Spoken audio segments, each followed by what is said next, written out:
تمہید کے طور پر پہلے ایک بات سمجھیں کہ اللہ تبارک و تعالی نے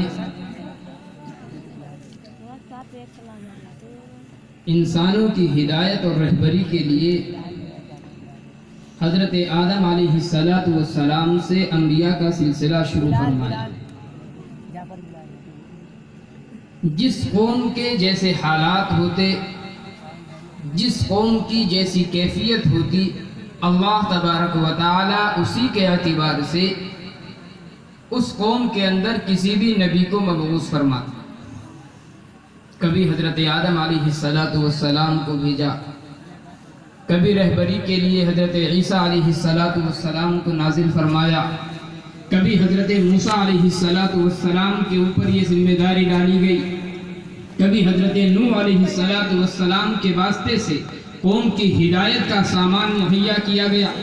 حضرت آدم علیہ السلام سے یہ سلسلہ شروع ہوا اور ہم سب جانتے ہیں کہ نبی علیہ السلام پر یہ سلسلہ آ کر کے ختم ہو گیا۔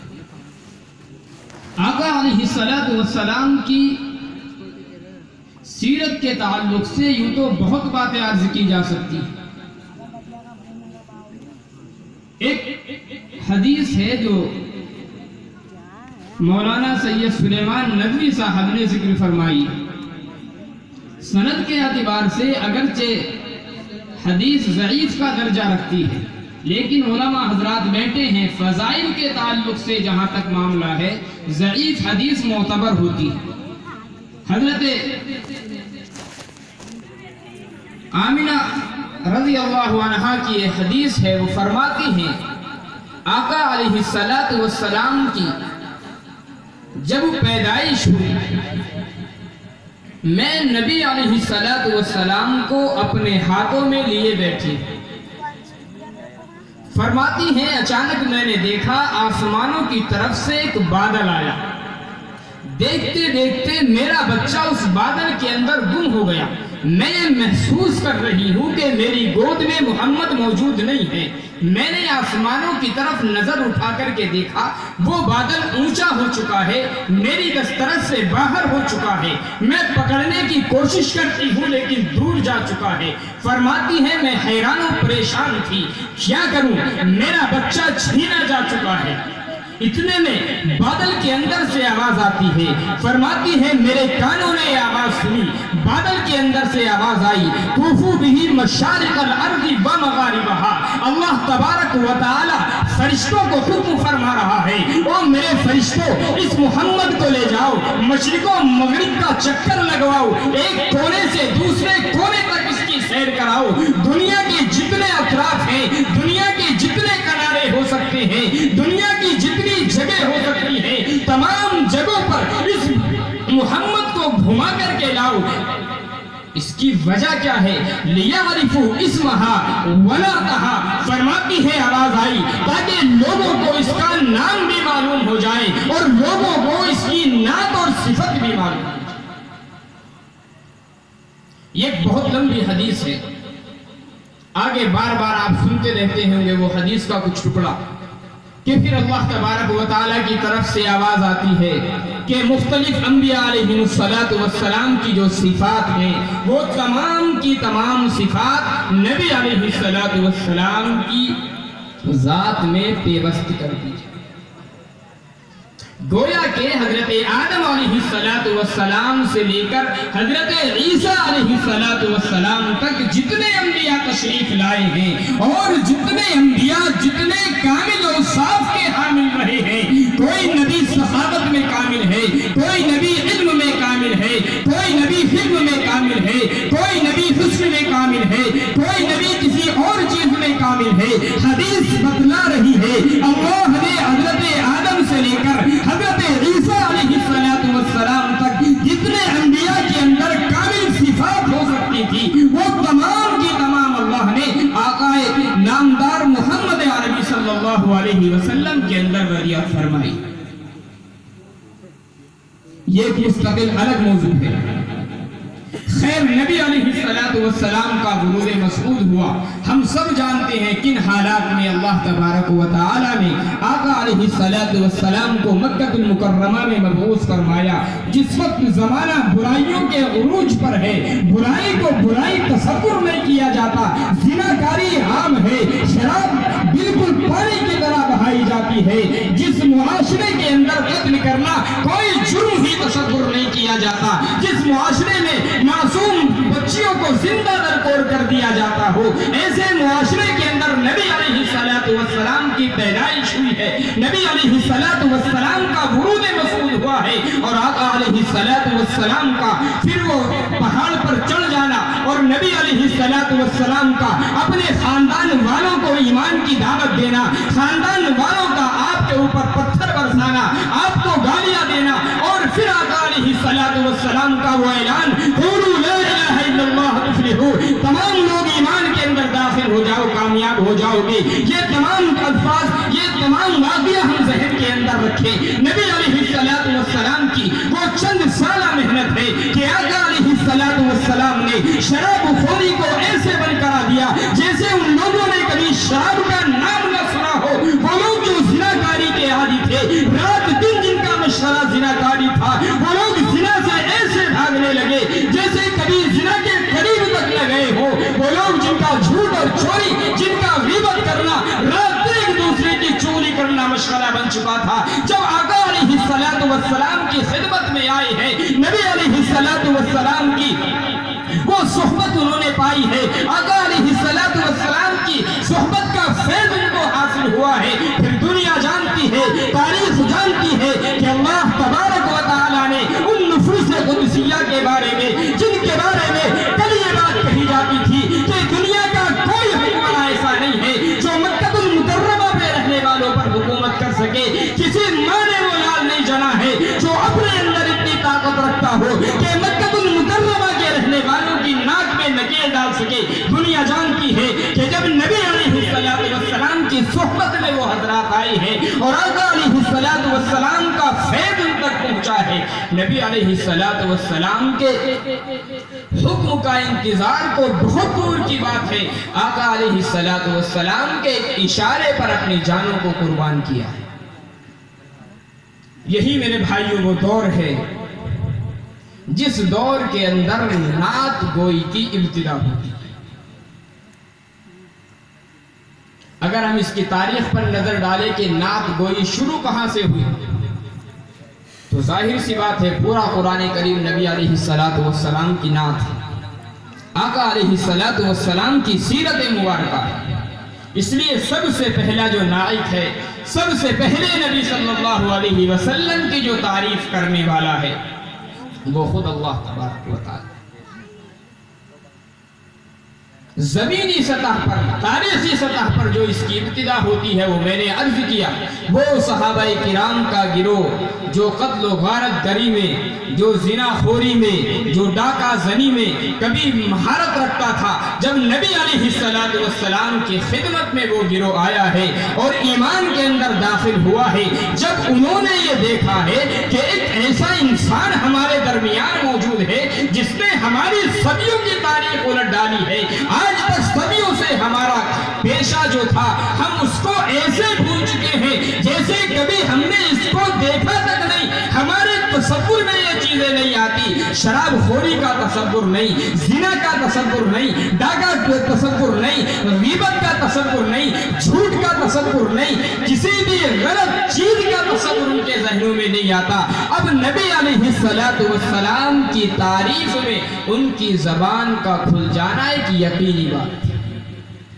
اس لیے سب سے پہلی جو ابتدا ہے نعت گوئی کی وہ حضرات صحابہ کرام رضی اللہ عنہم اجمعین نے کی ہے. صحابہ کرام کا ایک بڑا طبقہ ہے آقا علیہ السلام کی نعت گوئی جن حضرات سے ثابت. مستقل طور پر بھی بہت سارے حضرات ایسے گزرے ہیں جو نعت گوئی میں شہرت یافتہ رہے. حضرت کعب بن زہیر رضی اللہ تعالیٰ عنہ، حضرت حسان بن ثابت رضی اللہ تعالیٰ عنہ اور بہت سارے صحابہ کرام ہیں جنہوں نے نعت گوئی میں اپنی مثال قائم کی. تو یہ تو ہو گئی نعت گوئی کی تاریخی ابتدا. کچھ برائیاں بھی آج کل نعت کے اندر آئی ہیں، چند منٹ میں انشاءاللہ اس کو بھی میں عرض کروں گا۔ تو سب سے پہلی جو ابتدا ہے نعت گوئی کی، وہ مکہ المکرمہ کے رہنے والے انہی حضرات سے ہے جنہوں نے آقا علیہ السلام کا براہ راست فیض حاصل کیا۔ اس کے بعد پھر جب تمدنی ترقی لوگوں کی ہوتی گئی، آقا علیہ السلام کا دین اطراف عالم میں پھیلنا شروع ہوا، تو جن جن لوگوں تک یہ فیض پہنچا ہے ان تمام حضرات کے ذہنوں میں یقیناً آقا علیہ السلام کا سراپا موجود تھا۔ نبی علیہ السلام کے اوصاف حمیدہ ہیں۔ کچھ لوگوں نے نثر کے اندر، کچھ لوگوں نے نظم کے اندر اس کو ترتیب دینا شروع کیا۔ پھیلتے پھیلتے آقا علیہ السلام کی نعت کا مرحلہ یہاں تک آیا کہ ہم لوگوں نے نعت گوئی کے چکر میں بہت سارے گناہ کما لیے، بہت سارے گناہ ہم لوگوں نے کما لیے۔ ہم نعت بھی پڑھتے ہیں، ہمیں یہ تصور بھی نہیں ہوتا کہ ہم گناہ بھی کر رہے ہیں۔ آقا علیہ السلام کی سیرت کو بیان کرنا، نثر کے اندر ہو یا نظم کے اندر ہو، یہ ہر انسان کے لیے، بلکہ انسان کیا، انسان کے علاوہ جو دیگر مخلوقات ہیں ان کے لیے بھی باعث سعادت ہے اور کرتی ہیں، اس میں کوئی شک نہیں ہے کہ آقا علیہ السلام کی سیرت مبارکہ جیسے انسان بیان کرتا ہے ویسے ہی دیگر مخلوقات بھی بیان کرتی ہے۔ آقا علیہ السلام کا احسان جیسے مسلمانوں پر ہے، جیسے انسانوں پر ہے، دیگر مخلوقات پر بھی اللہ تبارک و تعالی نے نبی علیہ السلام کو بھیج کر کے احسان فرمایا ہے۔ ہر مخلوق اس احسان کا بدلہ دینا چاہتی ہے، اس احسان پر اللہ کا شکر ادا کرنا چاہتی ہے، اور وہ شکر یہ ہے کہ آقا علیہ السلام کی سیرت کو بیان کیا جائے، وہ نثر کے اندر ہو یا نظم کے اندر ہو، اور اس میں کوئی شک نہیں ہے کہ امت مسلمہ نے بہت حد تک اس میں کوشش کی ہے، اور بہت سارے حضرات وہ ہوئے ہیں جو اس کوشش کے اندر کامیاب بھی ہوئے ہیں۔ لیکن مسئلہ یہاں پر آیا کہ نعت گوئی کرنے والے شعراء حضرات نے بہت سارے لوگ ان میں ایسے گزرے ہیں جو نعت گوئی کے آداب سے ہی واقف نہیں تھے، اور نعت گوئی میں اپنے قلم کو چلانا شروع کر دیا۔ اس کا نتیجہ یہ ہوا کہ ہم اور آپ اس نتیجے کو بھگت رہے ہیں۔ ہم نعت گوئی کے نام پر محفلیں منعقد کرتے ہیں، گناہ کماتے ہیں، اور تصور یہ ہوتا ہے کہ نبی کی نعت کا ہم نے حق ادا کیا۔ آقا علیہ السلام کی نعت کے تعلق سے اشعار کی دو قسمیں بنتی ہے، ایک ہے رسمی نعت گوئی اور ایک ہے حقیقی نعت گوئی۔ یہ رسمی نعت گوئی کیا چیز ہے؟ رسمی نعت گوئی وہ ہے کہ ایک آدمی شاعری کے اندر بے مثال ہے، اس کا اپنا جو موضوع شاعری کے اندر ہے وہ نبی علیہ السلام کی نعت نہیں ہے، اس کا اپنا موضوع غزل گوئی ہے، یا اس کا اپنا موضوع سیاست ہے، یا اس کا اپنا موضوع معاشرت ہے، یا تمدن ہے، یا دنیا کے دیگر معاملات اس نے اپنی شاعری کا موضوع بنایا ہوا ہے۔ لیکن اپنا وہ کوئی دیوان بناتا ہے، اپنی شاعری کی کوئی کتاب چھاپنا چاہتا ہے، یا لوگوں کے سامنے اپنے اشعار کو لانا چاہتا ہے، تو رسمی طور پر اللہ جانے کب سے یہ ابتدا ہوئی، لیکن رسمی طور پر ایک چیز یہ چل پڑی کہ اپنی کتاب کی ابتدا میں چند اشعار نبی علیہ السلام کی سیرت مبارکہ کے ضرور ذکر کیے جائیں۔ یہ نعت گوئی نہیں ہے، یہ رسمی نعت گوئی کہلاتی ہے، اس لیے کہ نعت گوئی کے لیے ضروری یہ ہے کہ وہ